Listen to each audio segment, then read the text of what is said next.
What if you had a suspicious file on your computer, like in this case malware.exe? You can quickly find out more about that file using Python and some Linux commands. You can quickly find out what's inside. Let's jump in. First, we calculate the unique fingerprint of this file. We do that with this command. And then we can find out, is this actually a known virus, a known malware? So we copy the fingerprint and we can paste it into VirusTotal. So virustotal.com.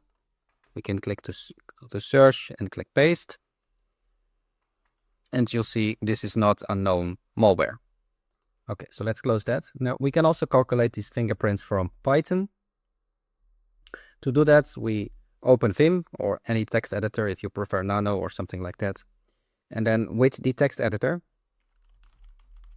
we can then calculate the fingerprints. So we use the OS module to open the file and hashlib to calculate the fingerprints.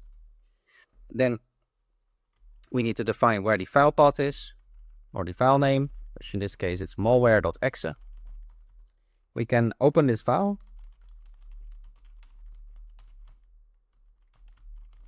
and then read all of its data.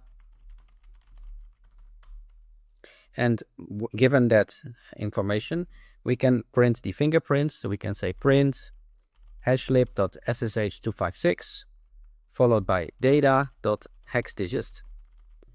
Then if we run this Python program, we calculate its fingerprint for this malware.exe using the same SSH256 algorithm. So if I run this program and there's no errors, you'll see it calculated the same fingerprint using Python. And with this fingerprint, we can check in, for example, virustotal.com if it is a known malware. But what if it's not a known malware and we want to find out more? Then we can do things like using the strings command.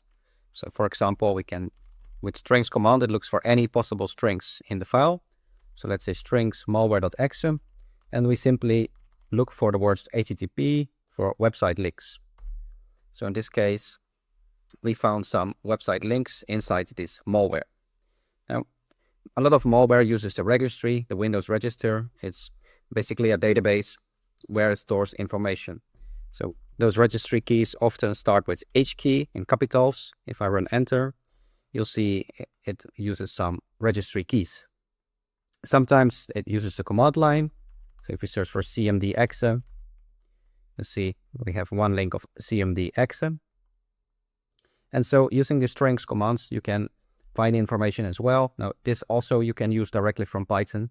So even if the programs are binaries, you can often find readable clues like website URLs, registry keys, IP addresses, or suspicious commands directly inside the binaries.